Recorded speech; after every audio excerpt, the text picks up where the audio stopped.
17.000 empleos son impulsados por el puerto de Valparaíso y su cadena logística, transformándolo en un pilar fundamental del desarrollo de la comuna, la región y el país.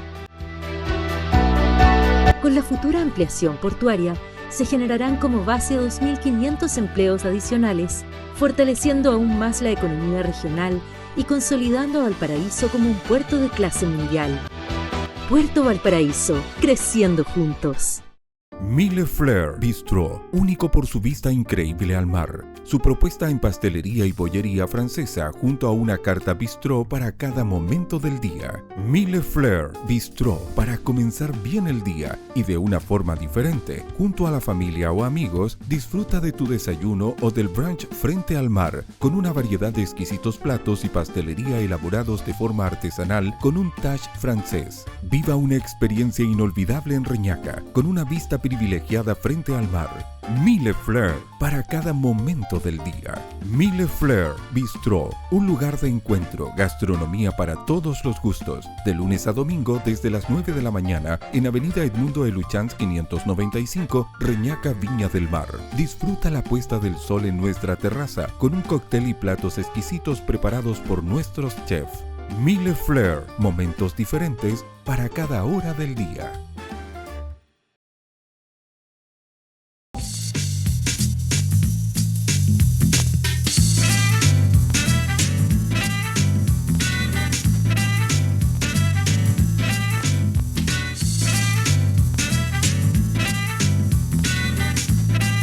¿Cómo está? Un gusto saludarle. Gracias por compartir con nosotros esta entrevista a fondo. Muy especial en esta ocasión porque vamos a conversar con el profesor Marco Antonio Fernández, docente de Historia del Museo Marítimo Nacional. Una larga trayectoria, ¿no es cierto?, en este hermoso museo que está ubicado en el Cerro Artillería en Valparaíso. Pero vamos a hablar sobre lo que estamos festejando durante estos días, las fiestas patrias.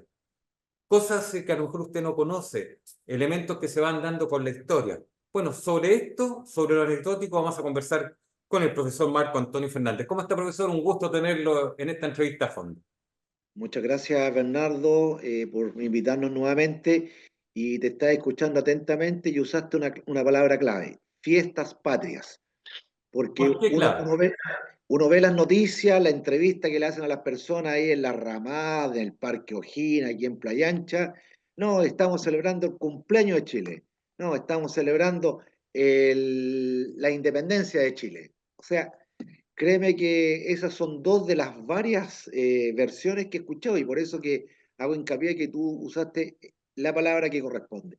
Fiestas patrias o fiestas de la patria.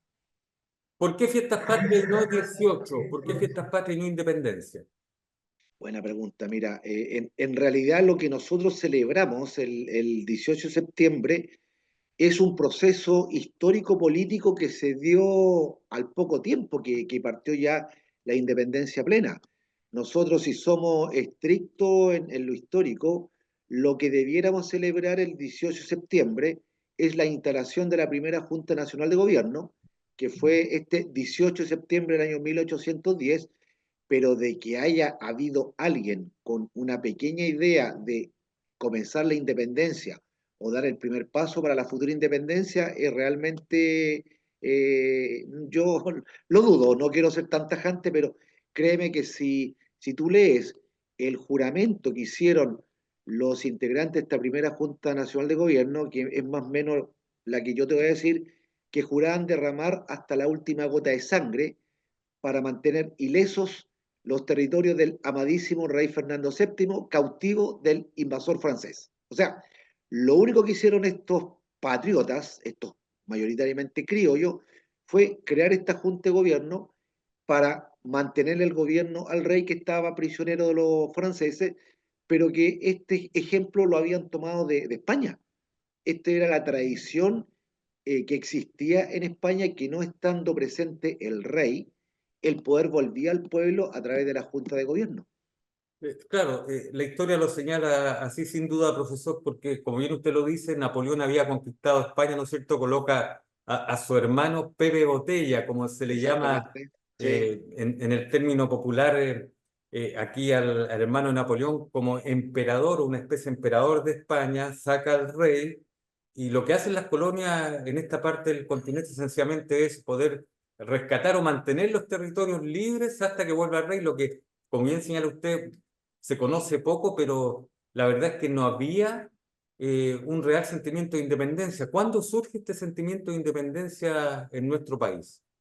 Mira, esto comienza ya a quedar más patente a partir del año 1811, 1812, con una figura bastante destacada de la historia de Chile. Estamos hablando del general José Miguel Carrera, que él provenía de una familia aristocrática de Santiago, no se porta muy bien cuando niño, lo mandan a Perú y de Perú lo mandan a España y se encuentra ya cuando Napoleón invade España, se incorpora a los ejércitos del rey, hace una carrera bastante meteórica, una persona muy valiente, tiene mucha carisma, incluso ascendió rápidamente al grado de capitán de los húsares de Galicia, es herido en combate, es condecorado, y ahí se entera de que su padre había sido nombrado vocal de la Junta de Gobierno, y él dice algo así en una carta: papá, ha llegado el momento de la plena independencia, la causa está perdida en España, él estaba luchando ahí contra este tremendo ejército, puras derrotas para la fuerza española, por lo tanto, él cuando regresa al país da una serie de 2 golpes de Estado, se apodera del gobierno como presidente de la Junta de Gobierno, y ahí él ya da los primeros pasos. No es de extrañar que el primer escudo nacional, la primera bandera nacional, la celebración de un Te Deum el 18 de septiembre del año 1812, es para indicar de que Chile ya estaba dando estos primeros pasos y yendo contra el poder y la autoridad y además la molestia del virrey del Perú, que le decía a cada rato: oiga, ¿sabe qué? Usted está dando un paso un poquito más allá de lo que había ocurrido originalmente el 18 de septiembre del año 1810. O sea, 2 años después, ya en Chile había alguien importante que tenía el apoyo de sus hermanos, que eran los jefes de los otros regimientos del rey en Santiago, para ir ya en busca de una independencia ya más declarada.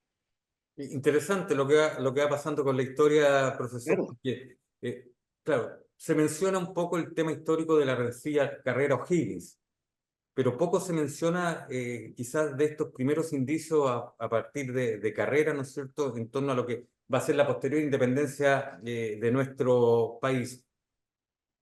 Se celebraban antes, tengo entendido, varias fechas como sí. hito. ¿Por qué no nos cuenta un poco de eso? Porque, insisto, usted lo dijo, estamos celebrando las fiestas patrias, no estamos celebrando ni el cumpleaños ni la independencia de nuestro país en estas fechas. ¿Cuáles son esas fechas? Porque, insisto, había como varias celebraciones. Hoy día por lo menos se congrega en una sola, pero antes tengo entendido que eran varias, 2 o 3. Exactamente, Bernardo, eran 3. Ya, bueno, comienza ya esta lucha plena por la independencia, nos va muy mal en el llamado desastre Rancagua, 1 y 2 de octubre del año 14, viene la reconquista o dominación española, ya aquí los criollos, porque yo uso términos, no hablo ni de españoles ni de chilenos, hablo de criollos, peninsulares, realistas, patriotas, porque el término, primero que todo, hay que aclararlo, de nacionalidad en ese tiempo no existía. ¿Ya? Todos dependíamos de la corona española. Todos éramos españoles o americanos o españoles peninsulares, y estos últimos eran los que tenían más poder, tenían más influencia. Yo siempre saco el ejemplo: si, por ejemplo, mi hermano mayor nació en España, de padres españoles, mis padres se vienen a Chile, al Reino de Chile, y aquí nazco yo, mi hermano mayor, por el solo hecho de ser español peninsular, tiene beneficios que yo no tengo. Y contra eso estaban los criollos que después se empezaron a dar cuenta de esta diferencia y querían una representatividad más grande para dirigir su colonia. Pero bueno, para no desperfilarme, estas 3 fechas, Bernardo, eran el 12 de febrero, porque no olvidemos que el 12 de febrero del año 1817 tiene lugar esta tremenda batalla, la batalla de Chacabuco, con la cual Chile da un golpe importantísimo para lograr su plena independencia, la que todavía no lograba, y al año siguiente, para demostrarle a los españoles lo decidido que estaban los criollos chilenos, declaran la independencia nacional. 12 de febrero con la firma de una tremenda ceremonia en Santiago, firma en las principales ciudades como Talca, Concepción, pero todavía teníamos tropas españolas en nuestro territorio. Y esto fue hasta el 5 de abril, o sea, un par de meses después, donde se obtiene el triunfo decisivo en la batalla de Maipú. Y esas dos fechas que te mencioné primeramente, 12 de febrero, 5 de abril, más el 18 de septiembre, que mucha gente la asumió como el inicio de este proceso, eran celebradas en nuestro país. ¿En qué momento cambia esto y se radica solo en una fecha, profesor, históricamente? Mira, aquí yo me preocupé bastante cuando estaba en la universidad de este tema, y la verdad que aquí nos vamos al gobierno del general Prieto y su ministro Portales, y sobre todo Portales que no veía bien el gobierno autoritario que había tenido Bernardo Higgins. Por lo tanto, tanto el 12 de febrero como el 5 de abril eran fechas ligadas a hechos de armas en los cuales estuvo presente O'Higgins. Y a eso se le sumaba que las fechas, febrero y abril respectivamente, coincidían con la Cuaresma, coincidían con la Semana Santa y coincidía con las fechas más importantes de la vendimia y las cosechas. Por lo tanto, no eran fechas buenas para celebrarla. Y además que aquí había un tema económico. Por ejemplo, el Cabildo de Santiago, que esto es muy curioso, el Cabildo de Santiago era el encargado de organizar y financiar estas tres fiestas. Y cuando tenemos problema económico, tú entenderás que pagar los fuegos artificiales, Exacto. contratar la gente que canta, armar el tablado para la ramada. Por lo tanto, con el paso del tiempo y ya en el gobierno del general Prieto, se va dejando solamente en vigencia la fecha que celebramos hoy día, que es el 18 de septiembre, como inicio de este proceso, aunque mucha gente decía, pero ¿qué estamos celebrando? Estamos celebrando, si aquí no comienza la independencia, pero fue tomado a partir de esa fecha porque era lo mejor para todo el mundo y para también sacar la figura de Bernardo Higgins de ahí, del foco mediático. Le iba a preguntar con respecto a lo mismo, pero antes de ir a O'Higgins, en nuestro continente hubo mucha influencia extranjera, por llamarlo de alguna Así manera, es. ¿no es cierto? Por una parte tenemos Simón Bolívar, que viene desde la antigua Colombia, como le llamaban, ¿no es cierto?, Venezuela, avanzando hacia el sur del continente y logra llegar a Perú, donde incluso la historia señala que tiene más de algún amor. Y por otra parte tenemos a José de San Martín, desde Argentina, acá muy cerca. ¿Fue real esta influencia para llegar a la independencia chilena? ¿Y de qué forma influye cada uno? Porque queda la impresión de que Bolívar no tuvo tanto seguidor aquí en Chile como sí lo tuvo San Martín, profesor. Bueno, mira, realmente muy buena tu pregunta, ni que no hubiéramos pauteado. Ujú. Mira, la figura de José de San Martín es tremendamente importante y relevante, diría yo, para la consolidación de la independencia nacional. No olvidemos que cuando el ejército patriota es derrotado en Rancagua, la mayoría huye hacia Mendoza, donde estaba él como gobernador de la provincia de Cuyo, Mendoza, y él recibe a estos chilenos, los viste, los equipa y los pasa a incorporar a este ejército que nosotros después conocemos con el nombre de Ejército Libertador Libertador. de los Andes. Cruza la cordillera de los Andes y ellos son los que obtienen este tremendo triunfo en la batalla de Chacabuco, y posteriormente San Martín se cubre de gloria en Maipú, porque sabemos que llega al campo de batalla O'Higgins con su brazo en cabestrillo, que había recibido un balazo, y ahí se abrazan estos próceres y ahí se consolida la independencia de Chile. Pero aquí, Bernardo, para que tú sepas, este era un plan que venía de antes. Cuando O'Higgins es recibido por San Martín, ellos sabían que mientras la independencia de Chile no estuviera totalmente lograda, consolidada, la independencia de Argentina y de nuestro país no se iba a mantener si no terminaban primero con el gran reducto español que tenían en el virreinato, ¿ya? Y para llegar al virreinato, la única manera era hacerlo a través de una escuadra. Y por eso que Bernardo Higgins, dentro de sus muchas gestiones que realizó y obras en el gobierno, fue la creación de esta primera escuadra nacional, cuyo objetivo fundamental era terminar con el poder realista en el Perú. Y por eso no nos sorprendemos nosotros que apenas llega Lord Cochrane, otro tremendo personaje que llega de fuera de nuestra frontera, se encarga, toma el mando de la escuadra y él realiza 3 cruceros. Y el tercer crucero, el más importante, conocido con el nombre de Expedición Libertadora del Perú, que como su nombre lo dice, consolida la independencia del Perú, se autoproclama San Martín como protector del Perú, pero ahora de la mano con lo que tú me decías recién del libertador Simón Bolívar, no estuvo muy contento porque San Martín no tuvo un enfrentamiento armado con los realistas, sino que el virrey La Serna con sus tropas se van a la montaña, se van a la sierra, como lo llaman los peruanos, y ahí es cuando baja Simón Bolívar y tiene estos triunfos fantásticos de Junín, Pichincha y Ayacucho. Se produce la entrevista de Guayaquil, en la cual se cuentan estos dos grandes próceres de la independencia, Bolívar y San Martín, y de este encuentro sale mal parado San Martín, que se vuelve a Chile. En ese momento el gobierno de Bernardo O'Higgins no está muy bien parado, por lo tanto no se queda en nuestro país y él decide irse al autoexilio a Francia, donde posteriormente fallece. O sea, nosotros podemos separar 2 periodos en la presencia de San Martín en nuestro país. 1817, Chacabuco, y posteriormente con el triunfo en Maipú, el 18, pero posteriormente su presencia en la Expedición Libertadora del Perú fue un poquito ambigua. No olvidemos que él iba contratado por el gobierno chileno. La Escuadra Libertadora del Perú iba con banderas chilenas y San Martín iba bajo el mando del gobierno chileno. Y cuando se autoproclama protector del Perú, desconoce la autoridad del gobierno chileno sobre él y crea un Estado nuevo. Las cosas que va contando la historia que muchas veces, ¿no es cierto?, no se conocen. Ahora, aquí aparece un nombre, la figura de Bernardo Higgins.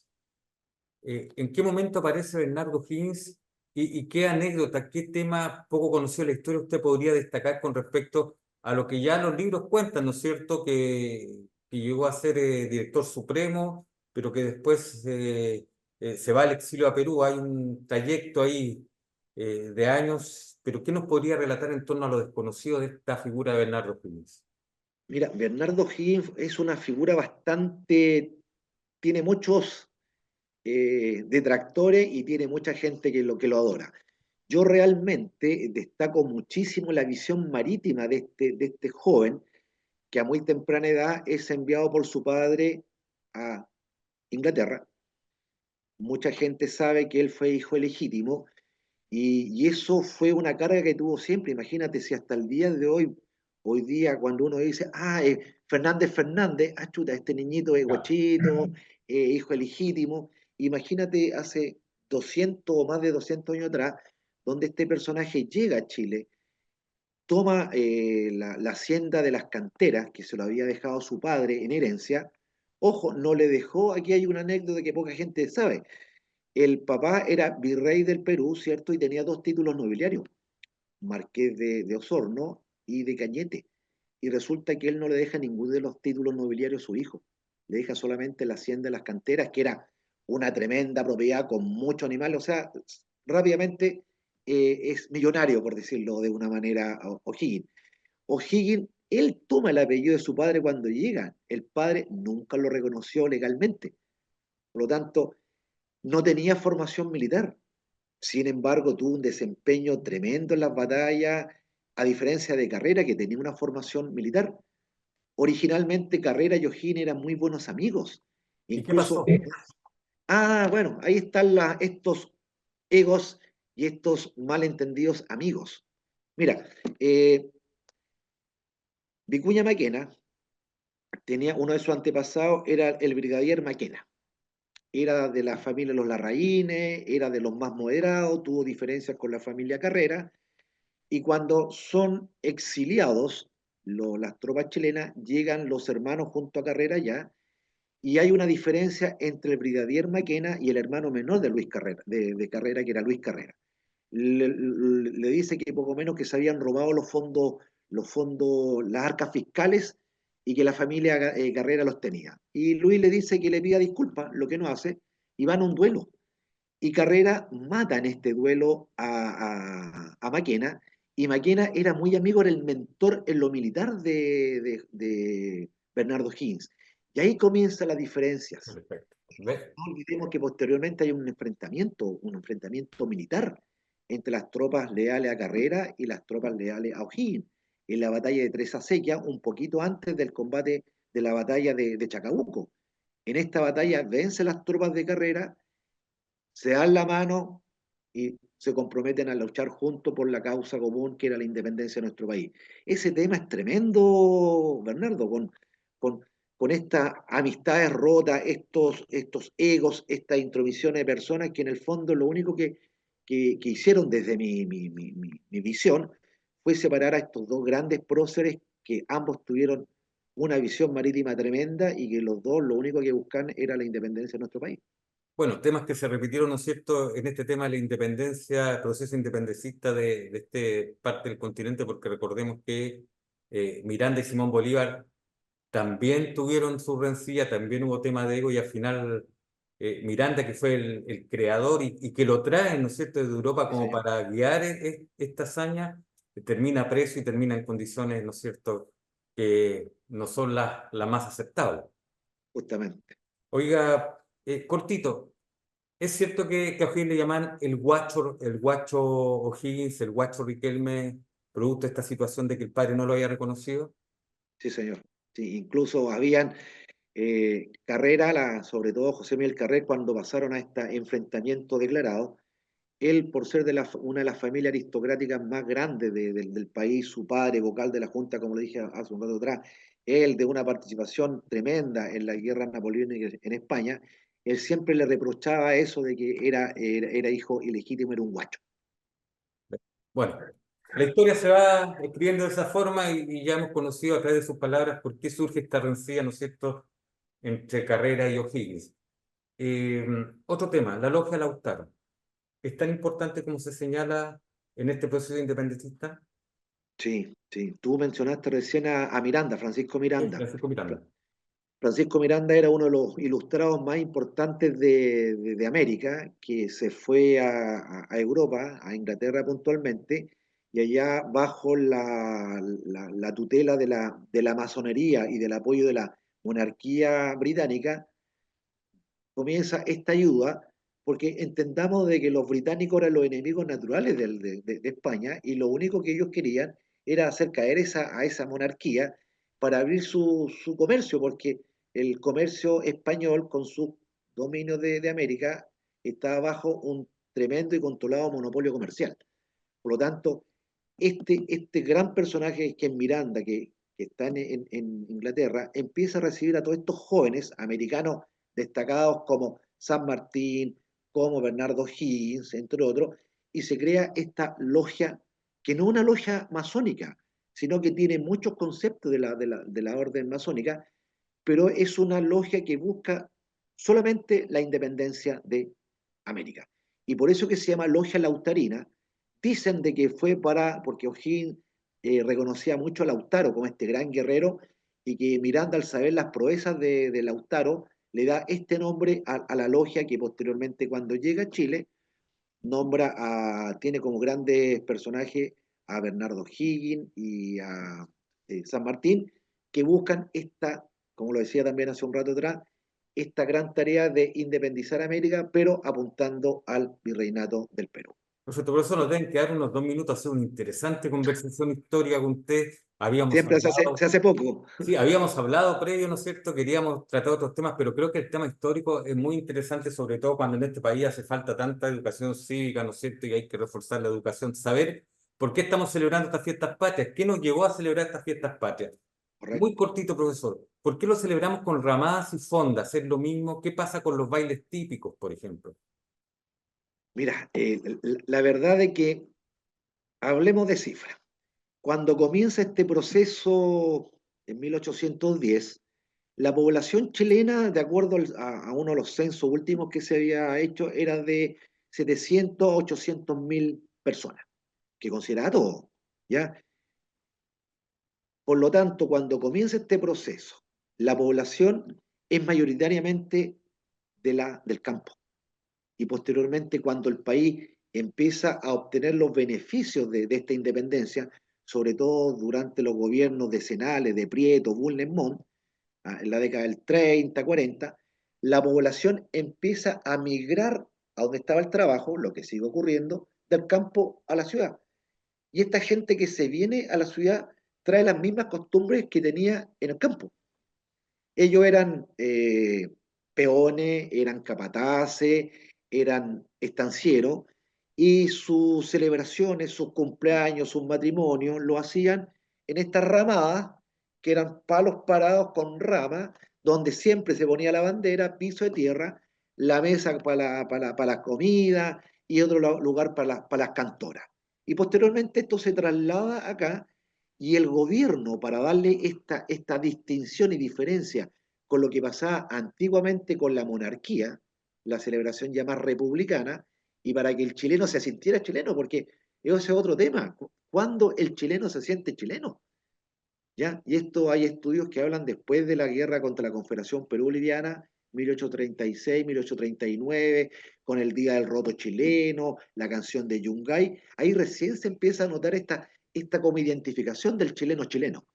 Y eso el gobierno, el Estado, se da cuenta y lo empieza a canalizar con estas celebraciones que se hacían en este sector que hoy día se conoce como Recoleta, pero que era todo el sector que estaba extramuros, al otro lado del río era la Chimba. Y ahí están las fiestas populares, donde se tomaba, se bailaba, incluso la iglesia se quejaba mucho de que había embriaguez, pendencias, prostitución, pero el Estado, para continuar con esta celebración de esta identificación del país como querían ellos hacer el cambio, se fue manteniendo de esa fecha hasta el día de hoy. Pero fue un traslado del campo a la ciudad, de la chingana, de la ramada, de la fonda, de la empanada, del fandango, de la cueca y todas esas tradiciones que hoy día mantenemos, pero cada vez se van perdiendo lamentablemente, Bernardo. Para terminar, 30 segundos. La cueca chilena no, pero hay un tema que usted me contaba que creo que es bueno porque tuvo la Armada que ver con esto también, la famosa zamacueca. ¿Por qué le llaman, tengo entendido, las chilenitas o las chilenas en otras partes? Sí, mira, muy buen tema esa, que da para una reunión aparte. Mira, la verdad es de que hay varias versiones, y una versión muy fuerte habla que nuestra cueca no es otra cosa que esta zamacueca que se vino de Perú. La zamacueca es un baile criollo del africano, típico de Perú. Se viene y hay estudios que dicen de que llega a Chile alrededor del año 1823, 1824, cuando viene terminando la expedición libertadora del Perú. Llegan estos chilenos que estuvieron mucho tiempo en España. Imagínate, zarpan el año 1820 y vuelven el año 23, o sea, 3 años. Y cuando llegan a Chile, le hacen una serie de cambios tradicionales chilenos, y posteriormente, cuando Chile ya es un referente en el Pacífico, muchos marinos chilenos que están embarcados en la escuadra peruana, en la escuadra colombiana, la llevan hacia Perú, y allá es conocida con el nombre de chilena. Mm, ¿Ya? mira. Y esto posteriormente los peruanos, después de la guerra del Pacífico, le llamaban chilena o marinera, solamente quedó como marinera para olvidarnos bueno, de esto que había pasado en la guerra del Pacífico. Profesor Marco Antonio Fernández, profesor de Historia del Museo Marítimo Nacional, ha sido un gusto conversar con usted en esta entrevista a fondo especial en que hemos hablado sobre la celebración de las fiestas patrias, pero más que aquello hemos hablado de la historia. ¿Por qué llegamos a este momento? Hemos sacado, no sé, algunas dudas y es bueno poder tenerlo en cuenta para saber qué estamos celebrando, ¿no es cierto?, en este mes de septiembre y también conocer un poco más de nuestra historia que tanta falta nos hace. Ha sido un gusto, profesor, conversar con usted. Muchas gracias, ¿no es cierto?, también al Museo Marítimo Nacional por tener la posibilidad de este contacto con usted. Y bueno, le deseamos lo mejor para estos días. Que esté bien, profesor. Muchas gracias. Muchas gracias a ti, Bernardo. Cuenta con nuestra colaboración, porque créeme que te encuentro todísima la razón en esto de que si no conocemos nuestra historia, al final no solamente vamos a ser un país de chilenos ignorantes, sino que vamos a perder esa idiosincrasia tan especial que tenemos nosotros, que nos diferencia de nuestros hermanos de otros países. Y muchas gracias, profesor, entonces, por haber conversado con nosotros. Y a ustedes, muchas gracias también por ser parte de esta entrevista a fondo. Entrevista a fondo especial, ¿no es cierto?, de este mes de septiembre, en que hemos conocido más de la historia de nuestro país. Que esté muy bien usted y su familia.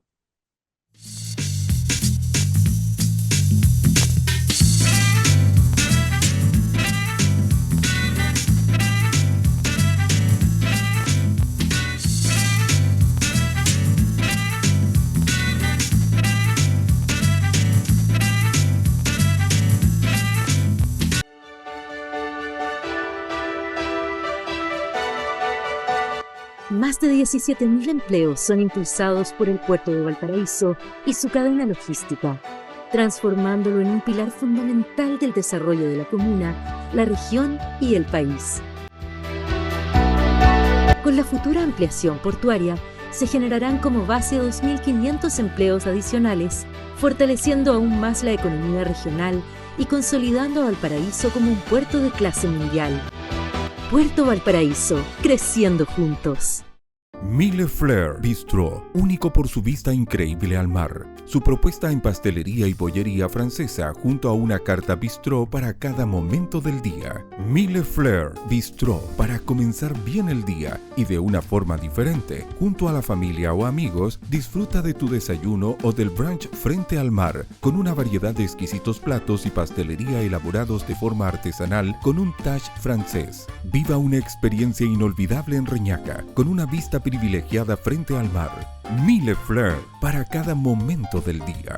Mille Fleurs Bistro, un lugar de encuentro, gastronomía para todos los gustos, de lunes a domingo desde las 9 de la mañana en Avenida Edmundo Eluchans 595, Reñaca, Viña del Mar. Disfruta la puesta del sol en nuestra terraza con un cóctel y platos exquisitos preparados por nuestros chefs. Mille Fleurs, momentos diferentes para cada hora del día.